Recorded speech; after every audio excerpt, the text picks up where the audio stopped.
Is an interactive digital narrative work that's also locative by Jason Nelson and Alinta Krauth. This work is designed specifically for phones, and it was featured at the Science Museum and MSU Museum in Southeast Michigan outside of Detroit, and also the World Science Festival in Brisbane. This version you're looking at here is the one for the World Science Festival.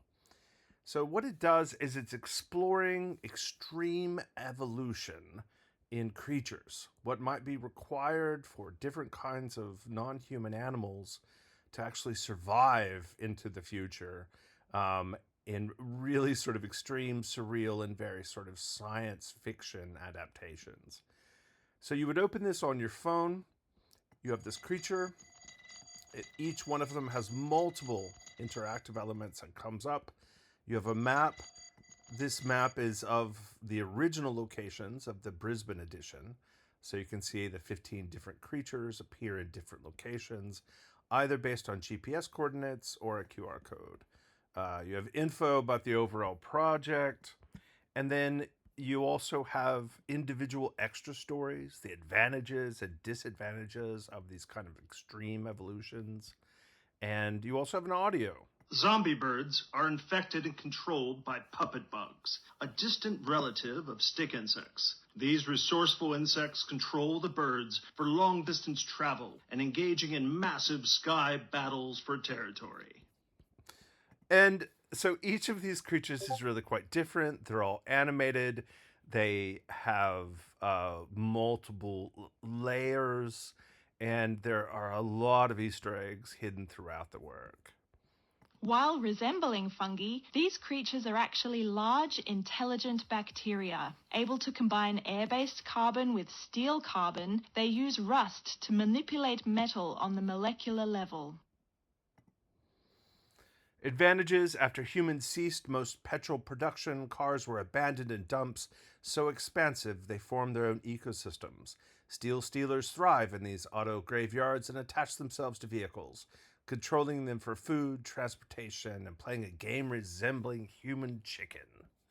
So this is really an example of like collector's cards, Pokemon cards, on top of science fiction, on top of locative works, on top of a very strong environmental theme.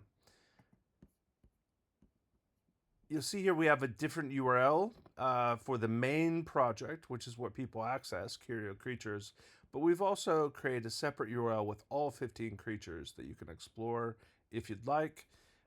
This document contains the summary of what it is, the samples, so the person's, when they open it, they might have, this is their background that would open behind it in the original version.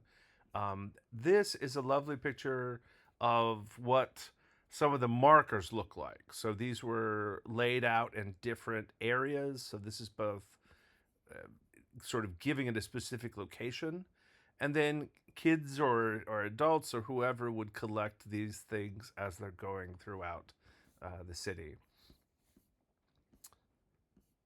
And we had quite a good response. I think we were quite pleased by this. We did have an extra sort of gamification of this, which is that if you collected them all, we would actually send you a very special, super secret curio creature. And so we made actually a few more that allowed people to sort of explore them. And then once they found them all and they emailed us, we would send them an extra special creature. So it's a participatory work, a locative work, a digital writing work designed for phones, and something with a strong environmental focus. So thanks for exploring it, and we hope you like it and can include it in the collection, because we certainly loved making it.